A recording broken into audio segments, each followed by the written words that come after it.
사무엘하 21장 15절에서 22절까지의 말씀입니다. 다 찾으신 줄 알고 한 절씩 교독하여 읽도록 하겠습니다. 블레셋 사람이 다시 이스라엘을 치거늘 다윗이 그의 부하들과 함께 내려가서 블레셋 사람과 싸우더니 다윗이 피곤하매 거인족의 아들 중에 무게가 300세겔 되는 노창을 들고 세 칼을 찬 이스비브노비 다윗을 죽이려 하므로 스루의 아들 아비새가 다윗을 도와 그 블레셋 사람을 쳐 죽이니 그때에 다윗의 추종자들이 그에게 맹세하여 이르되 왕은 다시 우리와 함께 전장에 나가지 마옵소서 이스라엘의 등불이 꺼지지 말게 하옵소서 하니라.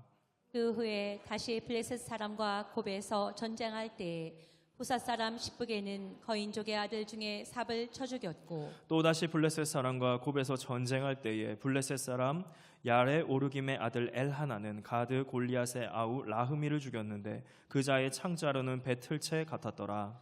또 가드에서 전쟁할 때에 그곳에 키가 큰 자 하나는 손가락과 발가락이 각기 6개씩 모두 24개가 있는데 그도 거인족의 소생이라. 그가 이스라엘 사람을 능욕함으로 다윗의 형 삼마의 아들 요나단이 그를 죽이니라.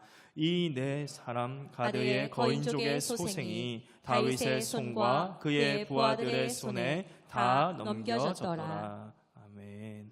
우리 함께 드린 헌금을 위하여 기도하도록 하겠습니다. 사랑이 많으신 주님 감사합니다. 이 시간 주님 앞에 우리의 물질을 구분하여 하나님의 손에 올려드립니다.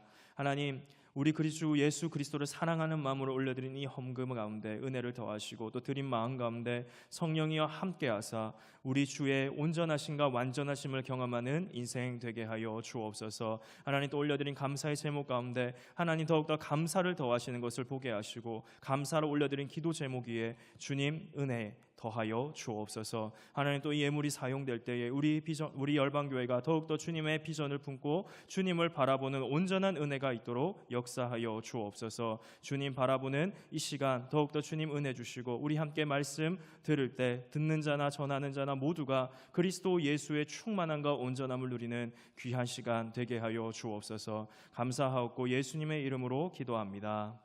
아멘.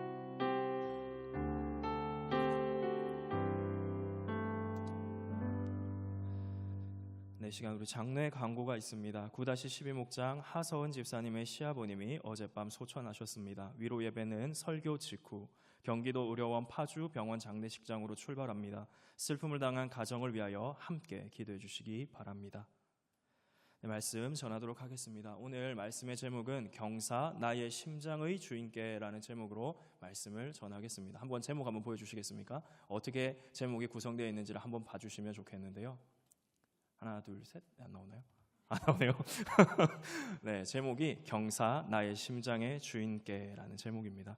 우리 저번 12월 첫째 주일 오후 예배 시간에 제가 사무엘하 21장 1절에서 14절의 말씀을 전하면서 경사, 경애와 사랑으로라는 제목으로 말씀을 전하였습니다. 이때 말씀이 이렇습니다. 경사, 우리 주님을 경외하고 사랑함으로 개인 간의 언약에 신실했던 다윗을 통해 주님께서 내려주시는 은혜의 비를 누렸다고 했습니다. 그처럼 하나님을 은혜롭게 경외하며 그를 사랑할 때 또 은혜를 베풀 때 마침내 비를 내려주시는 경사를 경험한다는 것이죠. 이 경사, 경애와 사랑은요, 그 두 번째 이야기로 나의 심장의 주인께라는 제목을 잡았습니다. 왜냐하면 이 경애와 사랑, 하나님을 경외와 사랑함으로 나의 심장을 주님께 드릴 때 주님의 역사가 시작되기 때문입니다.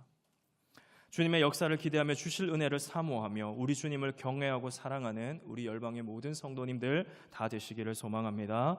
그래서 오늘 본문의 이야기를 조금 이제 다시 들어보시면 이렇습니다. 오늘 본문은 다윗에게 있는 4명의 용사와 이 4명의 거인을 쓰러뜨린 이야기입니다.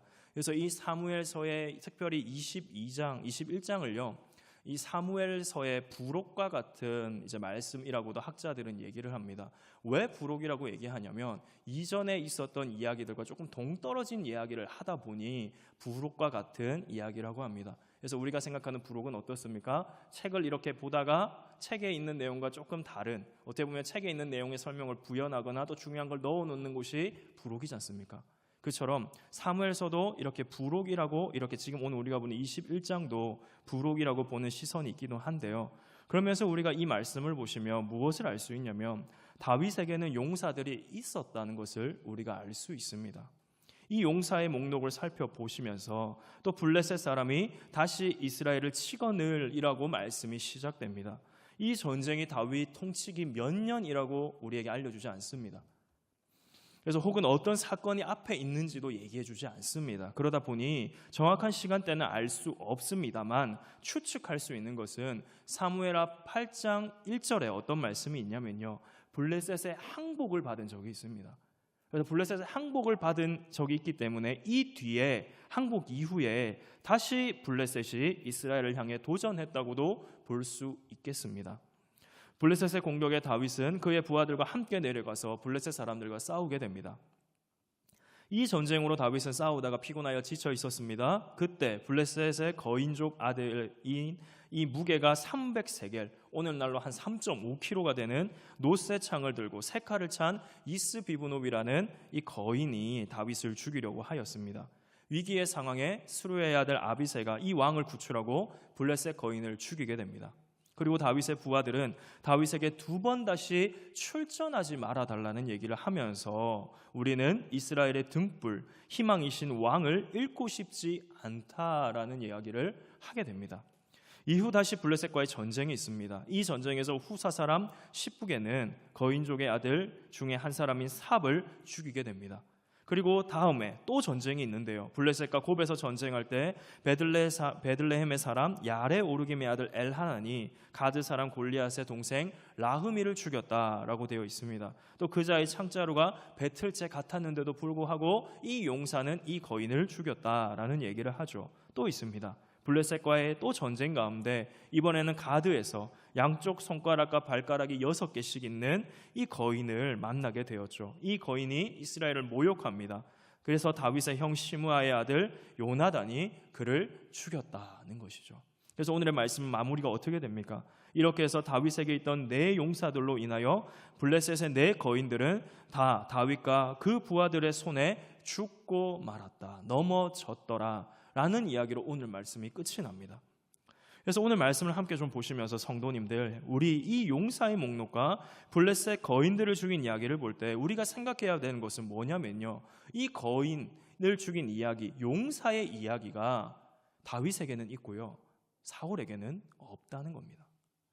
사울의 평생에는요, 블레셋과의 전쟁이 있었습니다. 함께 사무엘상 14장 52절의 말씀을 좀 읽어보겠는데요, 함께 읽습니다. 시작.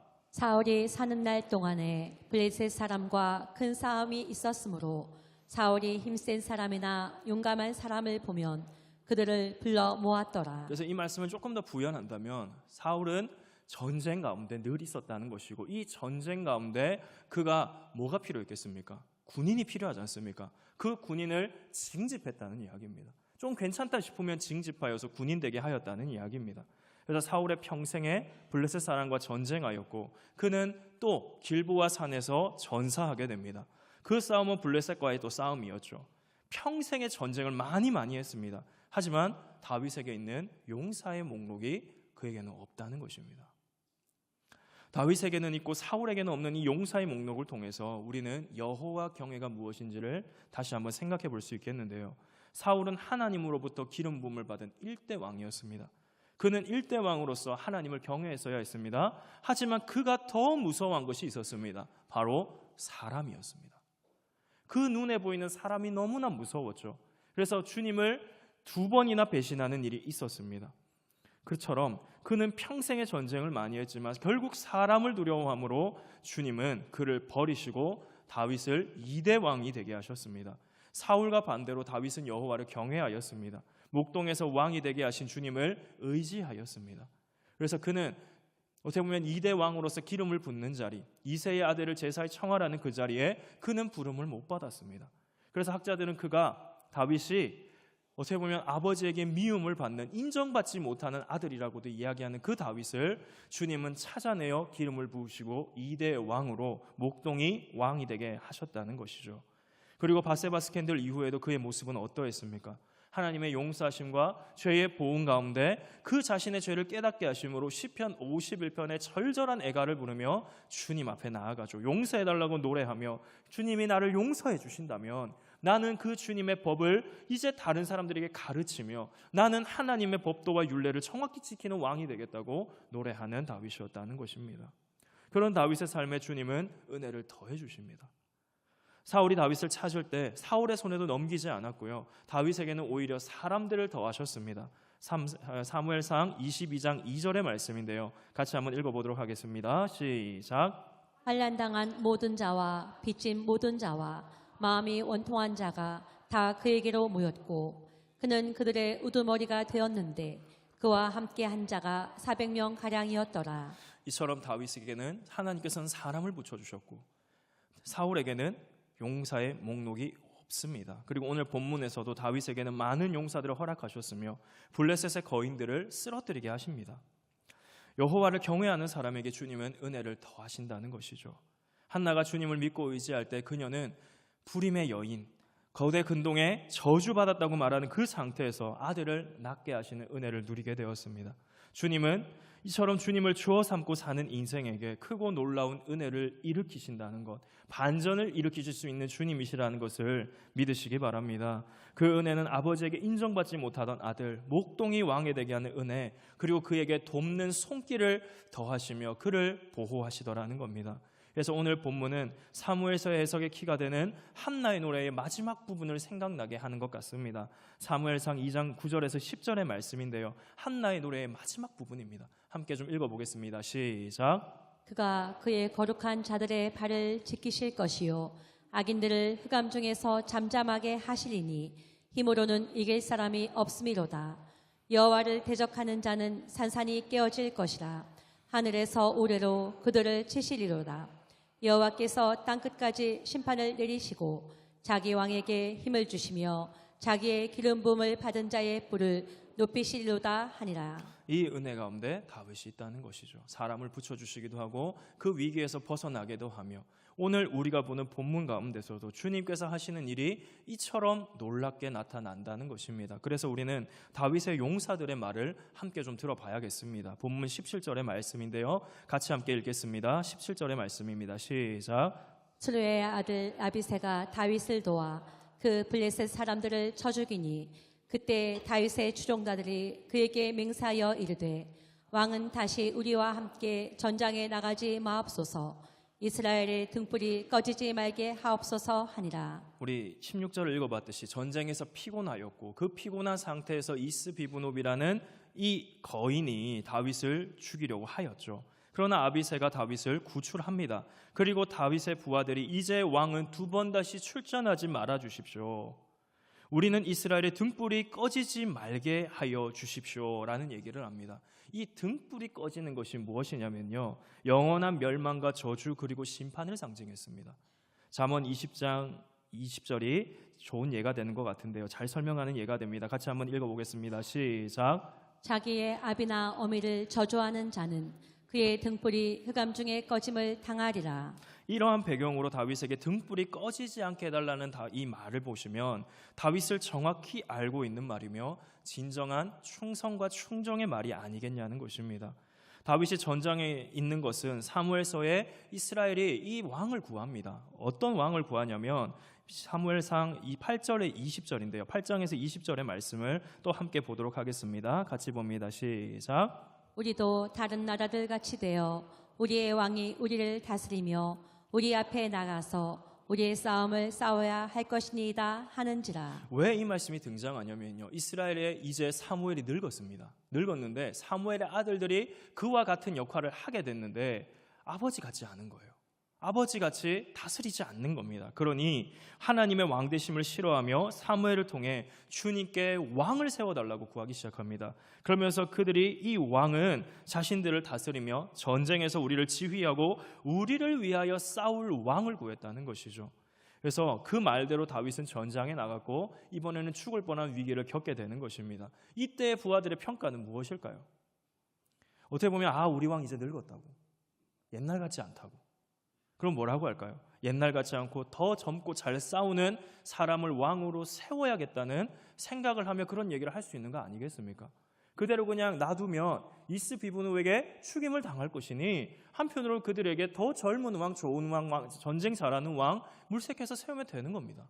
그런데 그렇게 하지 않았다는 것이죠. 사울에게는 없고 다윗에게 있는 것은 여호와 경외로 말미암은 은혜와 그 은혜로 말미암아 사람을 붙여 주심입니다. 그리고 그들은 다윗을 정확히 보고 있는데요. 다윗은 주님의 대리 통치자로서 이 등불의 역할을 감당하고 있는 것입니다. 그가 여호와를 경외하는 대리 통치자가 되어서 이 이스라엘을 다스릴 때 그는 이스라엘의 등불이 될 수 있는 것입니다. 반대로 사울의 경우는 어땠습니까? 그는 진정한 평화를 가져오지 못했습니다. 평생에 전쟁했습니다. 전쟁에서 죽습니다. 계속 전쟁하며 징집하며 이스라엘 백성은 어떻게 보면 이 전쟁의 위기 가운데 늘 놓여 있는 거죠. 그렇기에 다윗의 사람들이 다윗을 향한 충성을 볼 수 있다는 것입니다. 이처럼 주님이 세우신 왕에게 충성을 다하는 용사들의 모습, 이 모습이 성도님들 어떻게 보이십니까? 충성, 이 모습을 통해 성도된 우리는 먼저 이 충성을 우리 본받아야 된다는 것을 믿으시기 바랍니다. 왜냐하면 충성은요, 성령의 열매이기 때문입니다. 우리 갈라디아서 5장 22절과 23절의 말씀, 우리가 잘 아는 말씀인데요, 함께 읽도록 하겠습니다. 시작. 오직 성령의 열매는 사랑과 희락과 화평과 오래 참음과 자비와 양성과 충성과 온유와 절제니 이 같은 것을 금지할 법이 없느니라. 이 성령의 열매는요, 따로따로 맺어지는 것이 아닙니다. 내가 그리스도 예수를 믿는 믿음 안에 있는 성도에게 맺혀진다는 것이죠. 그러면서 우리의 충성이 본이 되신 예수 그리스도가 이 충성의 본이 되시는데, 이 충성을 하신 우리 주 예수 그리스도는 어떻게 충성하셨는지를 히브리서 3장 1절에서 2절이 정확히 말씀하십니다. 함께 우리 말씀 보도록 하겠습니다. 같이 읽습니다. 시작. 그러므로 함께 하늘에 부르심을 받은 거룩한 형제들아, 우리가 믿는 도리의 사도이시며 대제사장이신 예수를 깊이 생각하라. 그는 자기를 세우신 이에게 신실하시기를 모세가 하나님의 온 집에서 한 것과 같이 하셨으니. 아멘. 우리 주님은 이와 같이 사셨죠. 그 충성의 본이 돼 보여주시기 위하여 이 땅에서 십자가의 길을 가십니다. 다시 말하면 어떻습니까? 죽으러 오셨고요, 죽으시기 위해 사셨습니다.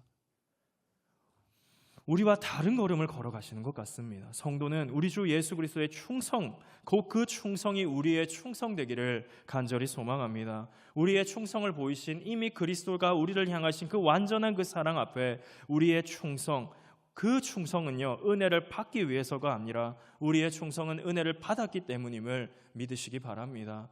만일 우리가 충성 경쟁을 한다면 얼마나 혼미하겠습니까? 얼마나 혼란하겠습니까? 그러나 우리 주님은 그러한 충성 경쟁을 원하시지 않고 오히려 우리를 향한 완전하신 사랑을 베푸사 그 충성을 우리 가운데 보여주시며 본이 되셨죠. 그 덕분에 우리가 주님의 은혜를 누리며 살아가고 있는 것 아닙니까? 그처럼 우리는 충성의 본을 보이신 우리 주 예수를 믿는 믿음 안에 함께 성령의 열매를 맺어가는 열방의 모든 성도 되시기를 간절히 소망합니다. 그래서 우리가 충성해야 할 주님께서 허락하신 구원의 복음으로 보여주신 은혜 앞에 우리는 충성할 수밖에 없습니다. 그래서 이 충성에 대하여 바울은 어떻게 말씀하였는지 고린도전서 4장 1절과 2절을 통해 함께 보기 원합니다. 함께 읽습니다. 시작. 사람이 마땅히 우리를 그리스도의 일꾼이요 하나님의 비밀을 맡은 자로 여길지어다. 그리고 맡은 자들에게 구할 것은 충성이니라. 이 그리스도 예수 안에 우리에게 맡기신 직분은 어떤 직분입니까? 모든 사람, 우리 모든 이 한 사람 한 사람이 증인의 역할을 하죠. 우리를 증인으로 부르셨습니다. 이 증인의 역할을 하면서 맡은 구원의 복음을 가진 우리에게 구할 것은 충성임을 믿으시기 바랍니다. 성도님들, 우리는 이 구원의 은혜를 맛본 성도됨으로 우리는 믿음을 주신 주님께 믿음으로 충성하는 은혜가 있으시기를 바랍니다. 우리는 맹목적인 충성을 하며 충성 경쟁을 하는 인생들이 아닙니다. 주님께서 허락하신 이 믿음 안에 믿음으로 충성하며 주님의 은혜를 영광을 올려드리는 믿음의 성도라는 것이죠. 그러면서 이 충성에 대하여 생각해 볼 때 떠오르는 한 이야기가 있는데요. 제가 어릴 때 읽었던 사마천의 사기에 나오는 자객 열전에 나오는 이야기입니다. 함께 우리 PPT에 보시면 이 한문과 뜻이 나오는데요. 함께 보시겠습니까? 사위지기자사라는 말입니다. 선비는 혹은 남자는 자기를 알아주는 사람을 위하여 죽는다는 이야기입니다. 이게 언제 나오냐면요, 전국시대 초기에 난으로 인하여 예양이라는 사람이 전쟁에서 치고 붙잡히게 됩니다. 이 붙잡힌 예양이라는 사람을 지백이 알아봅니다. 좀 괜찮다 싶어서 그를 풀어주고 가신으로 삼았습니다. 죽이지 않았다는 것이죠. 그런데 이 지백이 끝내 몰락하고 지백은 죽고 예양은 도망쳤지만 이 지백의 해골이, 두개골이 요강과 혹은 술잔으로 쓰인다는 얘기를 듣게 됩니다. 그러니까 이 예양이 참을 수 없어서 원수인 조양자라는 사람을 죽이려고 변소에 침입을 했다가 실패했습니다. 그런데 이 예양이 하는 볼 보니까 의리가 있거든요. 그러니까 이 조양자도 좀 괜찮은 사람인 것 같습니다. 놔줍니다. 놔주니까 이제 이 예양이라는 사람이 안 되는구나 하고 포기하지 않았습니다. 그의 얼굴을 훼손합니다. 그리고 그의 목소리도 벙어리로 만들어버립니다. 그리고 다시 그 조양자를 죽이려고 다리 밑에 숨어 있다가 걸립니다. 결국 자결하여 죽었다는 이야기입니다. 어렸을 때 이야기를 읽는데 너무 충격적이었습니다. 왜냐하면 사람은 자기를 알아봐주는 사람을 위하여 죽는다는 것이죠.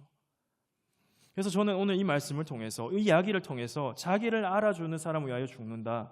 예양은 자기를 알아봐준 지백의 복수를 위해 살아갔다는 것이죠. 저는 복수함에 대하여 옹호하려는 것이 아닙니다. 우리도 복수해야 된다는 말이 아닙니다. 오히려 제가 말씀드리고 싶은 것은 예양을 자신을 알아봐준 지백을 위하여 움직였다는 것입니다.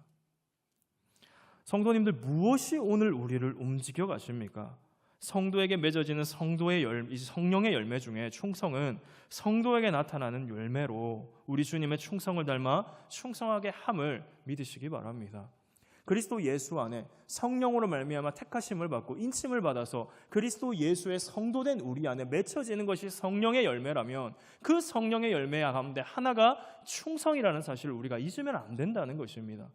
이 충성에 대하여 이 헬라어는요, 피스티스라는 단어를 씁니다. 믿을 만한 사람, 신뢰할 만한 사람.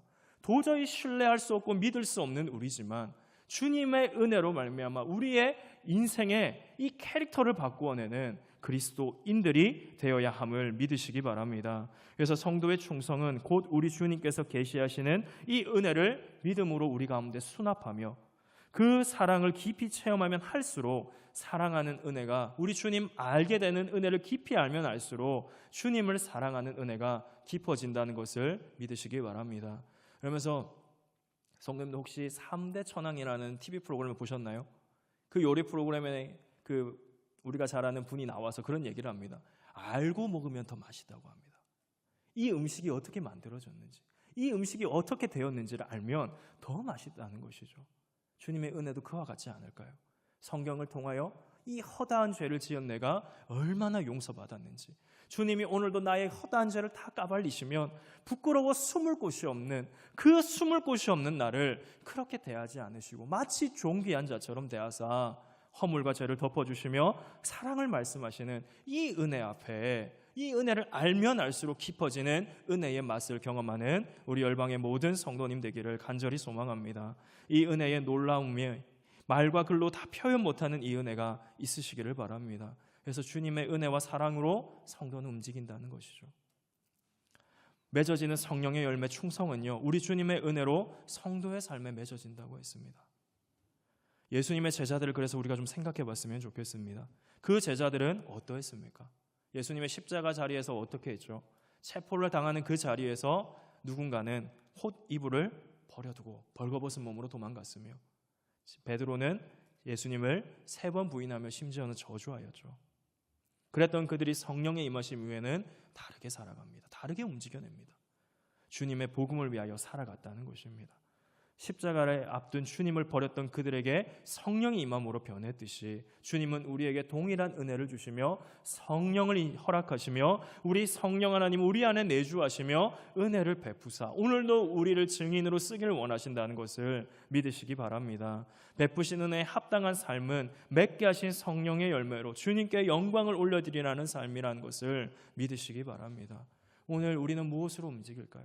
주님의 은혜로 움직이신다면 그 은혜로 말미암아 주님을 기뻐하며 주님을 영화롭게 하기를 소원하고 소망하는 우리 열방의 모든 성도님들 되어야겠습니다. 이 주님을 사랑하고 주님으로 인하여 움직인 사람은 또 있습니다. 우리가 잘 아는 종교개혁자 칼빈인데요. 우리 혹시 이 PPT에 있는 그림 보신 적 있습니까? 그림 보시면 공통점이 있습니다. 어떤 공통점이 있나요? 이제 심장이 손 위에 있습니다. 하나는 이제 고신의 학생 신앙운동, 로고이고 또 하나는 미국 칼빈 신학교의 로고입니다. 이 두 로고의 핵심은요, 손 위에 심장이 있다는 것입니다. 이 로고를 처음에 쓴 사람이 칼빈입니다. 칼빈은 어떤 사연이 있었냐면요, 그는 칼빈은 제네바에서 종교개혁자로 사역을 하였습니다. 종교개혁자로 사역하던 이 제네바 교회가 칼빈을 내쫓았습니다. 내쫓긴 칼빈은 다른 곳에서 이 제네바에서보다 더 안정적인 삶을 살고 있었습니다. 그러던 어느 날 제네바에서 편지가 왔습니다. 연락이 왔습니다. 돌아와 달라고요. 자기를 쫓아놓은 교회, 그 교회를 가는 것이 쉬울까요? 왜 반응이 없으시죠? 성도님들, 예를 들면 그래서 우리의 오늘 입장으로 얘기하면 우리를 쫓아낸 직장에서 다시 와달라고 합니다. 내가 그렇게 헌신했는데 다시 와달라고 하는 거죠. 가실 거예요? 안 가실 거잖아요. 왜 아무도 반응이 없으십니까? 안 가실 거잖아요. 칼빈도 마찬가지였습니다. 그렇게 열심히 종교개혁자로서 그들에게 말씀을 전하고 그들에게 일을 하였는데, 사역을 하였는데 쫓겨남을 당했습니다. 그래서 칼빈이 했던 얘기가 이것입니다. 그 십자가를 지느니 100번 죽는 것을 택하겠다고요. 이 심정이 묻어나지 않습니까? 그 십자가 지느니 차라리 100번 죽겠다는 말. 어떻게 보면 이게 안 된다는 얘기입니다. 못하겠다는 얘기겠죠. 그러다가 결국 설득과 주님의 부르심에 순종하면서 칼빈이 했던 얘기가 있습니다. 나의 심장을 주님께 드립니다입니다. 그 심장을 주님의 손에 드린다는 것이죠. 그것을 모토로 제네바를 돌아가 사역했습니다. 오늘 경애와 사랑, 이 말씀의 제목과 같이 우리는 경애와 사랑으로 우리 주님께 이 경애와 사랑을 통하여 심장을 드리는 우리 열방의 모든 성도님들 되시기를 간절히 소망합니다. 다윗이 이스라엘의 등불로 불리게 하는 것은 여호와 경외를 통한 다스림입니다. 그 다스림을 보는 사람들이 다윗을 이스라엘의 등불이라 부르는 겁니다. 그가 쓰러질 때, 피곤할 때, 이제 우리 왕이 전쟁 못하니까 더 좋은 왕 세워보자, 이거 아니었다는 것입니다. 오히려 그가 하나님의 대리 통치자로서의 역할을 잘 감당하며 정말 이스라엘의 평화를 가져오는 왕임을 아니까, 그 주님의 대리 통치를 하는 왕임을 아니 그 다윗을 세워간다는 것이죠.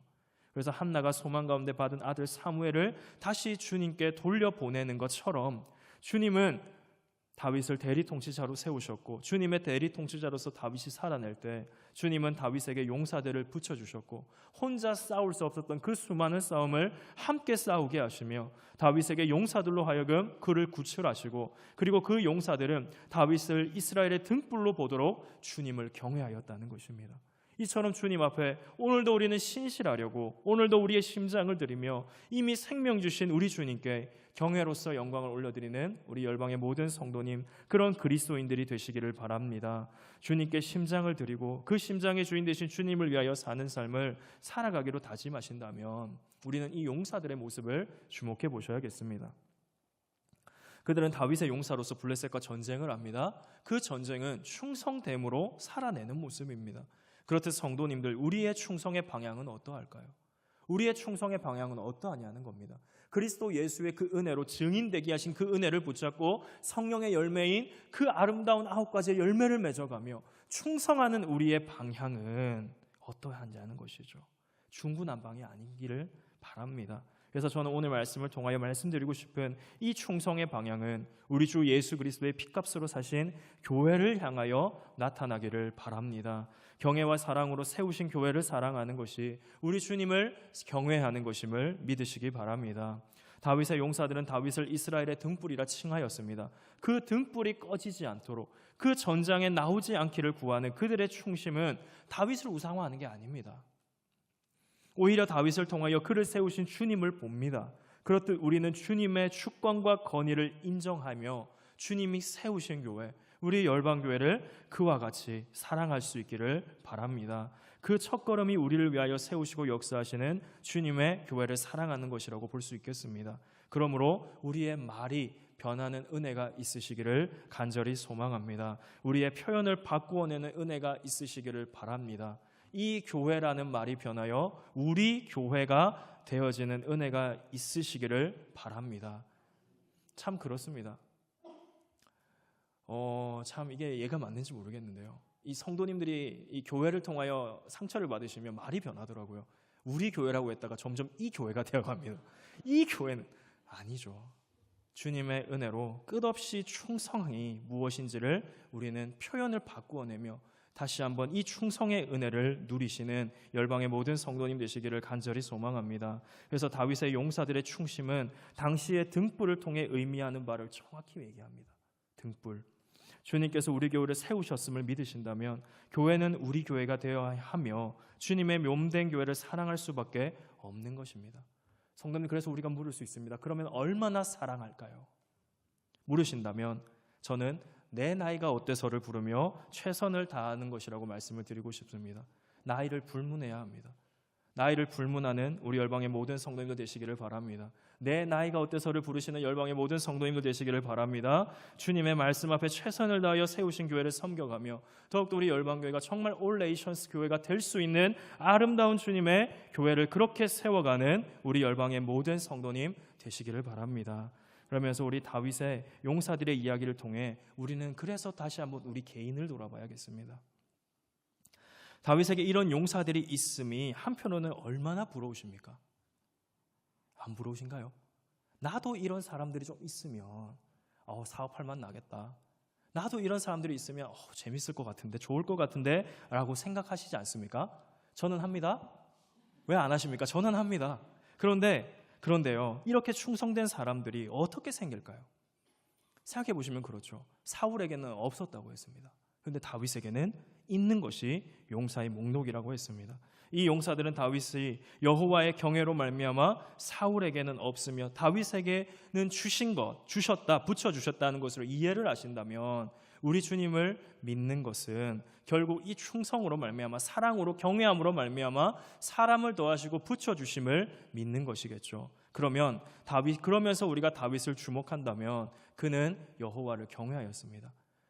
하나님을 공경하며 무서워하며 주님을 사랑하는 사람 아니었습니까? 다시 말씀드린다면 그가 이스라엘의 등불인 것은 여호와 경외로 말미암은 것이라는 거죠. 그렇다면 우리에게도 이런 좋은 용사와 같이 나를 보호하기도 하며 함께 일하기도 하며 든든히 사역하며 살아가기를 원하는 우리는 사람에게 의존하거나 사람을 바라볼 수 없다는 것입니다. 오히려 오늘 본문을 통해 다윗에게 사람을 붙여주시듯 내가 여호와를 경외함으로 내가 우리 주 예수 그리스도를 사랑함으로 주님을 바라볼 때, 주님을 붙잡을 때, 주님 안에 거할 때 우리 주님께서 붙여주신다는 것을, 그 은혜를 기대하시기를 바랍니다. 기대하기 때문에 여호와를 경외하고 사랑하여 내가 먼저 그리스도의 좋은 군사가 되어야 된다는 것을 믿으시기 바랍니다. 그래서 결국 우리의 손가락은요, 밖으로 나가면 안 되는 것입니다. 우리의 손가락은 더 이상 이 방향이 아니라 이 방향이 되어야기를 간절히 소망합니다. 무슨 말씀인지 아시겠죠? 너 좋은 군사 되라 얘기 못합니다. 다윗에게 그렇게 좋은 사람들을 붙여주시는 것, 그것이 우리가 부럽다면 나도 그런 사람 되기를 꿈꿔야 된다는 것입니다. 그러면서 우리는 다시 한번 오늘 본문 위에 있는 1절에서 14절까지의 말씀에 그것을 보신다면 그 줄거리가 이렇습니다. 기브온 자손을 학살한 사울과 그의 집안의 죄로 피가 내리지 않습니다. 복수를 하였습니다. 그럼에도 피가 내리지 않습니다. 언제 피가 내리냐면요, 그리스도 주님을 경외함으로 결국 은혜를 베풀 때입니다. 개인적으로 맺었던 언약, 요나단과 맺었던 언약을 지키며 사울의 뼈를 그 아버지 묘에 넣어줄 때, 은혜를 베풀 때야 비로소 비가 내렸다는 것이죠. 그러면서 우리는 생각해 봐야 될 것이 뭘까요? 우리 역시 여호와 경외로 은혜를 베푸는 사람이 되어야 한다는 것입니다. 은혜를 입으려고만 하는 우리의 잘못된 신앙관이 은혜를 베푸는 은혜가 있음을, 은혜가 베푸는 사람이 되어야 함을 믿으시기 바랍니다. 그러면서 성도님들, 우리는 바울이 고린도전서 13장에 이 13장을 우리는 어떤 말로 부르고 있습니까? 크게 말씀해 주셔도 되는데 사랑장이죠. 사랑장이라 그랬습니다. 더 좋은 은사, 그것을 너희에게 보여주겠다고 하면서 시작하는 것이 사랑이었습니다. 더 좋은 은사는 사랑이라고 했음을 기억하셔야겠습니다. 사랑은 주님을 믿는 사람들만이 할 수 있는 것입니다. 그리스도인들만이 이웃을 사랑할 수 있습니다. 그래서 성령의 열매에도 사랑이 있는 것 아니겠습니까? 하나님을 사랑하고 이웃을 사랑함은 예수 그리스도를 믿는 믿음 안에 있는 사람만이 할 수 있는 것임을 믿으시기 바랍니다. 그렇게 다윗이 주님 안에서 이웃을 향하여 은혜를 베풀듯 우리도 그런 은혜의 사람이, 사랑의 사람이, 이 은혜를 흘려보내는 믿음의 사람이 되어질 때야, 비로소 주님의 아름다운 군사가 되어질 때야 좋은 믿음의 사람들을 우리에게도 허락하시며 붙여주심을 믿으시기 바랍니다. 그래서 더 이상 우리의 손가락이 밖으로 나가지 않았으면 좋겠습니다. 그때야 우리는 사울에게는 없으며 다윗에게는 있는 이 용사들이 먼저 내가 되어질 것이고, 또 나도 그런 믿음의 용사가 함께하는 신앙생활을 할 수 있을 것입니다. 그렇기에 이 사랑의 실천이 가장 먼저 되어야 될 곳이 있습니다. 바로 우리의 가정입니다. 에베소서 5장 25절의 말씀을 함께 읽어보도록 하겠습니다. 함께 읽습니다. 시작. 남편들아, 아내 사랑하기를 그리스도께서 교회를 사랑하시고 그 교회를 위하여 자신을 주심같이 하라. 제가 결혼식 주례를 위해서 아내의 모 교회 목사님을 찾아갔습니다. 그때 숙제를 내주셨습니다. 이 말씀을 읽어주시면서 이 말씀을 해석해오라고 하셨습니다. 그리고 숙제 검사를 받았습니다. 물어보시더라고요. 자, 그래서 이 말씀의 답이 뭐냐라고 물으실 때, 아내를 어떻게 사랑해야 하냐라고 물으실 때 죽기까지 사랑하겠습니다라고 했습니다. 입술을 꽉 깨무시죠? 많은 남성 우리 남편분들. 저도 그렇게 대답하였고요. 그렇게 결혼식장으로 가서 또 이 말씀을 본문으로 말씀을 전해주셨습니다. 그리고 이것이 녹화가 돼 있거든요. 그래서 제가 이 말씀을 준비하면서 다시 USB를 꽂아서 읽어봤습니다. 이렇게 할 수 있습니까? 라고 물어볼 때 제가 크게 대답했습니다. 그리고 예 라고 했고요. 모든 사람들이 뒤에서 우 이러더라고요. 문제는 이 다음에 또 다시 물어봤습니다. 또 2번이나 저는 예 라고 대답을 했습니다. 제 아내에게도 물어봤습니다. 제 아내도 예 라고 대답을 했습니다. 왜 이것을 제가 말씀을 드리냐면요, 팀 켈러는 그의 책 결혼을 말하다를 통해서 결혼 이후에 이 뜨거웠던 감정이 사라지고 나서 다음에 결혼 생활은 어떻게 할 거냐는 얘기를 합니다. 우리 성도님들 결혼하셨잖아요. 뜨거우셨잖아요. 아니세요? 뜨거우셨잖아요. 우리 뜨거웠잖아요. 그 뜨거움을 가지고 결혼을 했지 않습니까? 그런데 그 결혼을 하고 뜨거움의 감정이 배우자의 약점을 보거나 이런 것들을 보고 점점 사그러 들어갈 때, 그때 어떻게 결혼 생활을, 신실함을 유지할 수 있냐는 것입니다. 그러면서 이 결혼에 신실하기 위하여 팀 켈러는 하나님 앞에서 그리고 가족과 하객들 앞에서 하였던 맹세로 돌아가라고 합니다. 하나님 앞에서, 가족들 앞에서, 하객들 앞에서 당신이 예라고 했던 그 맹세로 돌아가라는 얘기를 합니다. 저도요, 그 맹세로 돌아갑니다. 성도님들, 우리 가정에서 먼저 여호와를 경외함으로 맺어진 이 성령의 열매가 나타나며 그 열매들의 모임이 우리 교회에 나타나기를 바랍니다. 이것은 사랑의 방향이 바뀌어지는 것입니다. 내가 먼저 사랑받기를 원하는 방향에서 크고 놀라운 이 사랑을 경험하고 알면 알수록 깊고 놀랍고 말로 표현하고 다 쓸 수 없는 이 은혜를 받았기 때문에 사랑할 수 있는 성도의 가정과 교회가 되는 것입니다. 다 아시겠지만 저는 이것을 여호와 경외와 사랑으로 심장을 들인 사람의 행동 지침이라고 하고 싶습니다. 충성된 그리스도인의 사랑의 실천으로서 내가 받았던 주님의 사랑 앞에, 내가 하였던 사랑의 고백 앞에 그 사랑이 나를 통하여 나타나기를 원하는, 이것이 마침내 실천되는 그리스도인들이 되시기를 간절히 소망합니다. 이렇게 사랑이 바뀌는 것은, 사랑의 방향이 바뀌는 것은 주님을 경외함으로, 하나님이 그 사랑의 고백을 결혼식장에서 들으셨다, 사람도 들었으며 모든 나의 부모님이 들으셨다, 예, 팀 켈러는 그렇게 그곳으로 돌아가라고 하였듯이 우리 역시 돌아가는 겁니다. 날마다 주님의 사랑으로 돌아가며 그리스도 예수의 그 성령의 충만하심으로 다시 한번 주님의 은혜를 뜨겁게 경험하고 체험하며 마침내 이웃 사랑이 되어지는 우리의 가정이 되기를 간절히 소망합니다. 그래서 우리의 가정은요, 사랑의 실천터임을 믿으시기 바랍니다. 우리의 가정은 그 사랑의 실천터입니다. 마지막으로 오늘 본문 22절을 함께 봤으면 좋겠습니다. 함께 우리 22절의 말씀 읽습니다. 시작. 이 네 사람 가드의 거인족의 소생이 다윗의 손과 그의 부하들의 손에 다 넘어졌더라. 다윗 이후로 이스라엘 역사에서는 거인이 언급되지 않습니다. 골리앗으로부터 블레셋 거인은 다 다윗과 그의 부하들의 손에 죽었다고도 볼 수 있겠습니다. 골리앗은 어마어마한 거인이었고 또 그의 무력이 엄청났다고도 성경은 기록하고 있습니다. 그 거인은 엄청난 당시의 무력이었겠죠. 키가 크고 힘도 세며 3.5kg가 되고 또 그거보다 더 무거운 창들을 휘두르는 사람들이었으니까요. 그 증거로 골리앗을 아무도 당해내지 못하고 덤비지 못하였으며 두려워하고만 있었고, 그리고 더욱 그의 어마무시한 힘만이 강조되었던 장면이었습니다. 그런 거인 많았죠. 그런 거인 4명이 쓰러졌습니다. 사울에게 놓고 다윗에게 있는 여호와 경외, 그리고 용사들로 말미암은 결과라는 것이죠. 이처럼 주님은 못하실 일이 없습니다. 주님은 다윗에게 용사들을 붙이시고 블레셋의 위협을 종식시키십니다. 4명의 용사로 4명의 거인을 없애시는 주님은 결국 다윗으로 하여금 평화를 주시는 분이십니다. 성도님들, 평화는 주님으로부터 말미암음을 믿으시기 바랍니다. 다른 곳이, 그 어떤 것이 우리에게 평화를 가져다 주지 않습니다. 오직 주님으로부터만 이 평화가 있다는 것을 기억하시기 바랍니다. 그러면서 사무엘서는요, 다윗의 대단함을 이야기하지 않습니다. 그 어떤 인생의 대단함도 말하지 않습니다. 오히려 무엇을 말씀할까요? 처음부터 끝까지 여호와 경외를 얘기합니다. 그렇기에 오늘 본문의 이야기를 통해서 우리는 주님의 전능하심과 그의 주권을 인정하는 그리스도인이 되어야 함을 믿으시기 바랍니다. 그리고 주님께서 그렇게 할 때 경외와 사랑함으로 주님을 바라볼 때 주님께서 하실 일을 기대하시기 바랍니다. 다윗은 주님을 경외할 때 이스라엘의 등불로 인정을 받았습니다. 그는 사람들에게 버림을 당하지 않았습니다. 우리 왕이 늙었네? 우리 왕이 힘이 없네? 이제 전쟁을 못하네? 아니었습니다. 오히려 충성된 말을 들었죠. 그리고 그의 용사들이 거인을 쓰러뜨렸다는 것입니다. 그러면서 성경은 그들의 강함을 말하지 않는다고 했습니다.